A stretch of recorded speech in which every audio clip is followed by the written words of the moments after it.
Mage. Yep, there's the Undertaker and the Undertakers and the Iron Beak Owl in Kolento's hand. I don't think it gets much better than this. Well, Kolento could draw into a Death Rattle. That might be a little better, right? No, I don't know. Would it? Would it be? Probably slightly. I guess it could. I don't know. I just double Undertaker, Iron Beak Owl. I mean, getting 2 Undertakers makes your next Death Rattle so much stronger. He's gonna go with the Juggler play. Oh, that's dull. No, I actually like this. I think most players would play double Undertaker, but without a guaranteed Death Rattle in hand, this is, I guess, more guaranteed damage. Yeah, but I guess the Iron Beak Owl also makes this, like you don't have to force the opponent to Doomsayer very early. You can just try to establish a stronger board and then snowball off of there as soon as he tries to Doomsay you. The more I think about it, the more I really like this, because you Yeah. basically... let me think about it a bit. There's pretty much no way in which this does less damage than double Undertaker. Exactly. Unless your opponent has like a Frostbolt. Yeah, but that's also good for you because, wow, that is not what I was expecting off of a single Juggler. No, I like that actually. You just, again, like you said, you give your opponent, if he doesn't have the Iron Beak Owl, you give yourself a little more breathing room. But unfortunately, the Owl does come down.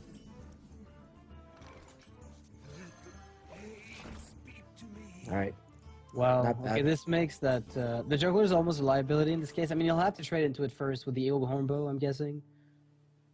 Because if you play things without trading, I mean, if you attack the Acolyte of Pain with your Juggler, then the drawback is obviously that it'll just ping the Juggler off or Cone of Cold it. So... I think Kolento is going to just play... double Undertaker? Yeah. Seems pretty strong. It is a bit weak to Cone of Cold though, so let's see how Kolento positions to this Cone play. He puts every weak thing to Cone of Cold on one side. And I guess he forces his opponent to play Cone of Cold, basically. Maybe that's a part of the plan. Because he's getting a beast off of the web spinner, and he thinks that might just be sufficient to keep going. Is that the best positioning? I don't think it is. I think an Undertaker mixed somewhere in there would have been slightly better. Just force the put a little bit of spread. Maybe Undertaker on each side. I don't know. But then again, you still maybe Undertaker in the middle between Iron Beak and web spinner. That way, at least the Juggler. Well, nevertheless, there's like there's pretty decent amount of options this turn. You could either Cone or Frost Nova, or sorry, Cone or Frostbolt Ping. Yeah, I was gonna say Frostbolt Ping seems like a very strong play. Or you can even drop another Doomsayer and just hope it absorbs 7 damage. Oh, it will absorb 7 damage. I mean, there's no way the Hunter doesn't attack this. What to do? If it is played, it's essentially another Ice Barrier, but... Unfortunately, Ping Doomsayer leaves 7 power on the board, which doesn't... Like, if it left you with 6 power on the board, there's like a hope that the Doomsayer might just clear the board, but... Yeah. This is altogether pretty hopeless. Yeah, this is definitely just another Ice Barrier if he plays it that way. So Frostbolt Pink is going to be the play that he opts for, which I think is very good, since it leaves 3 minions on the board, which your Cone of Cold can negate if no more come down. Yeah, that's I like that play a lot. Again, it takes the most damage off the board. You don't have to Cone of Cold because you can always just use it later on to stall. Like, you can Cone this turn if you want. Yeah, and it's pretty much it's arguably stronger. Ooh, wow. There's just so many options. Yeah, there are many, many options, but think about the turn 6. I mean, Cone of Cold, Doomsayer could be played if you wanted. Acolyte of Pain, Ping the Owl could be somewhat viable. Because you're guaranteed to get card draw. You're not afraid of dying just yet. Yeah, Hosty has drawn pretty well. He's gotten both Doomsayers, a lot of freezes, his Frostbolts, and he might just be able to stem the aggression from the Hunter with his hand. It's all about, I mean, once that high main comes down, though. Okay. Alright, so he goes for the Doomsayer play right now. Which means he's trying to slow down his opponent, but what was he expecting on turn 5? that would have fallen down. I think probably Lotheb is your biggest concern, and if he this basically blocks the Lotheb turn. So if he had Lotheb, he wouldn't be able to play it. And if you didn't do this play and he Lotheb, you would be in like the world of hurt. trouble. Yeah, there's no real way to stabilize after that because you'd be down to like 4 health without ice block up. Like there's no ice block up right now for Hosty. That's got to be like one of his priorities at the moment. Also, there's a Tundra Rhino that came out of the web spinner, which is, I think, a really big draw. It'll be useful. I mean, I guess you have to play it now, because on the off chance that Savannah Hyman manages to come out, like, you can use the web spinner and the bow. I actually like this a lot, because... Wow. This like, you think just auto-drop high main, but this is really good, because typically, like, freeze mages, they just freeze the board, and you can't really freeze this effect from the Tundra right now. Yeah, I almost feel like you have to kind of cold ice lens that Tundra. It's so bad, and if you attack with the Acolyte, you know you're giving him card draw, which you can't do. All right, well, this game is over. A good game. This is brought to you by Huntertown. This is brought to you by charging Savannah Hyman.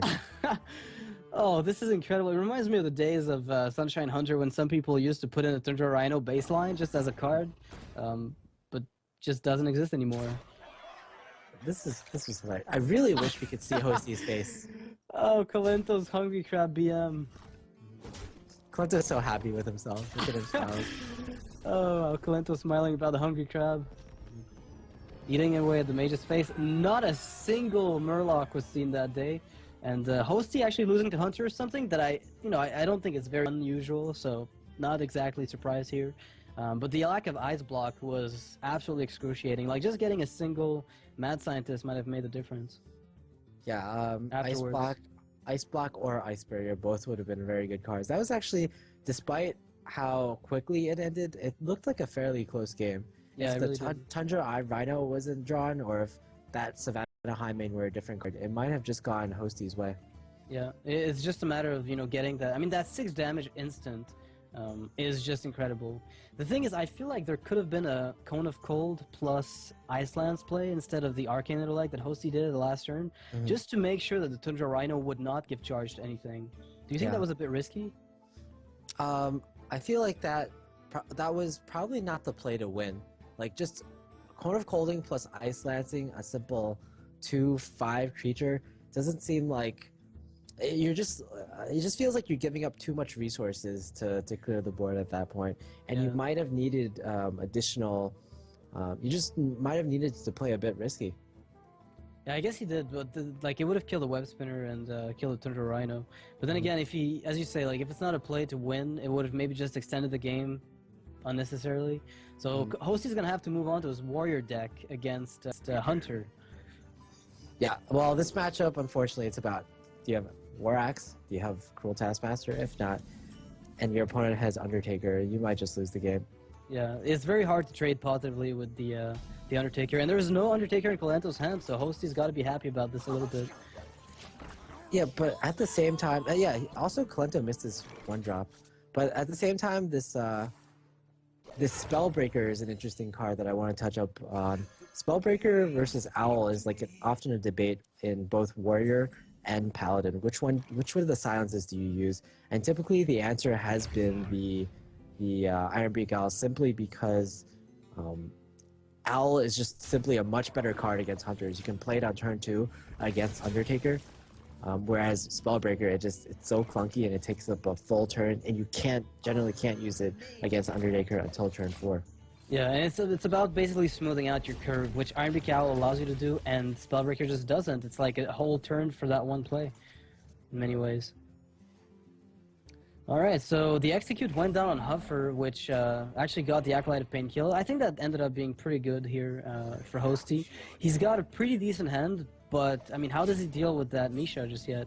I mean, armoring up and killing that Undertaker might just be too appealing to pass. That's a pretty good draw.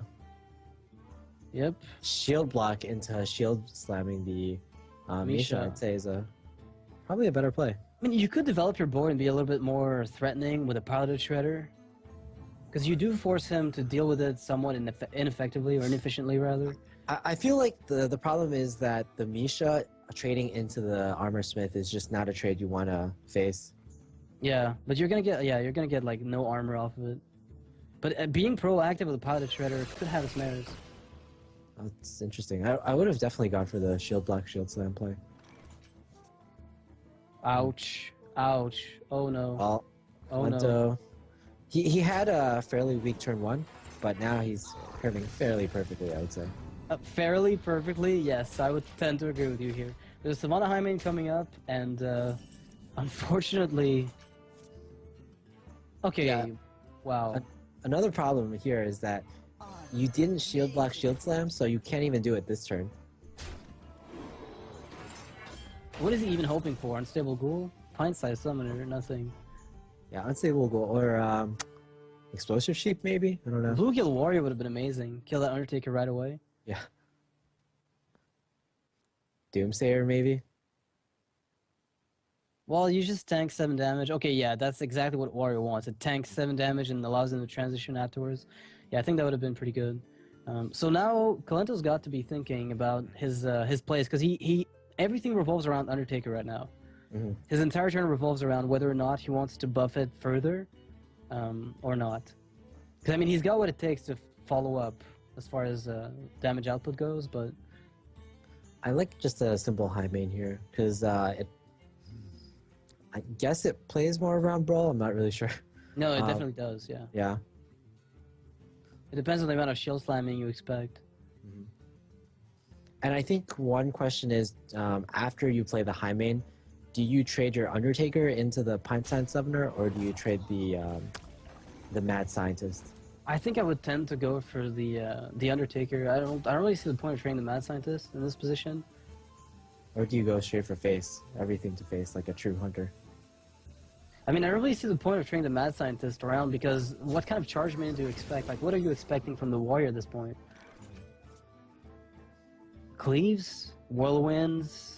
Whirlwind Cruel Task, maybe? That's why he didn't trade the Undertaker away? Because that would have killed the, Your magic shall not save you. Huh. I don't actually know. Well, you know what? Why the Actually, Kalento is getting... Amazing board presence right now. But the shield block into double shield slam next turn will be pretty good. Yeah, this is a freezing trap or a snake trap since the explosive trap can be played, so we at least have that information. And you're right, the shield block double shield slam is going to be a tremendous help here to Hosty. I mean, he's gonna take a lot of damage though. I mean, look at the board right now. Yeah, There's so much of it. There's always the Amaz rule of, or Amaz's high main rule, which is if high main ever gets a shot to face, you automatically win the game. So let's see if that's true here. Oh, that's Amaz's rule. I have the exact same one. I've been saying that for ages. I've been saying, you know, if you get hit in the face once with Hyman, you've lost. And I'm glad somebody else thinks so. It seems to be a trend. How do you know Amaz didn't steal that from you? Oh, wow. That's so deep. You should have copyrighted it. Yeah, I should probably copyrighted it. But I'm glad we at least agree on that. I feel like that's always the case. Whenever I get hit in the face with Hyman, I lose. And I used to say that you start the game on 20 health against a hunter because of kill command, but that is less and less true as time passes. They've had to modify their approach a little bit. All right, so 11 health for the warrior on turn 7. Okay, so Hosy's just gonna check for the trap. It's gonna gain some armor. You know you have to shield slam an Undertaker, and that can't feel right. I mean, this just... Yeah, I guess you do shield slam the Undertaker. Oh no! I think this is the exact reason why that card is getting nerfed on Tuesday. I don't even know when is it getting nerfed, by the way. I don't know. It's just okay. I'd say Tuesday. Usually the patches come on Tuesday. Okay. Yeah, it's the new month of February, so it's gonna be there for the new ladder season.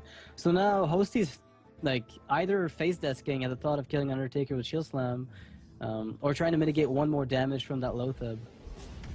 Okay, so he does go for the Lothab, and I guess it's because he can silence it off. He can silence it, but that's like a 6-mana silence. Do you really want to do that?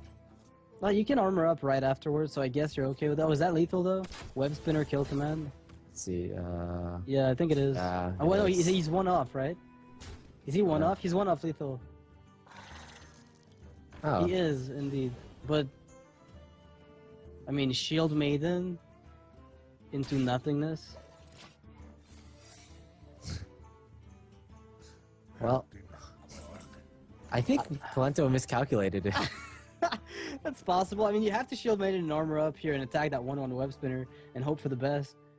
5, 6, 7, 8, 9, but you're still dead, so it doesn't matter. All right, well, the game is over.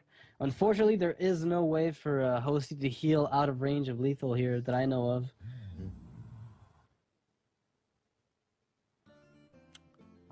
I do not know of a way either. So yeah, I mean, one more mana would have allowed Alex if that had existed, but another interesting one would have been Doctor Boom, armor up, attack into explosive trap, let the Boom Boss do what they do, and hope for the best again. Oh, but that would have left at least 1 minion up, so. 5, 6, 7, 8, and the game is over. Garrus chooses death, which puts Hosty in the position of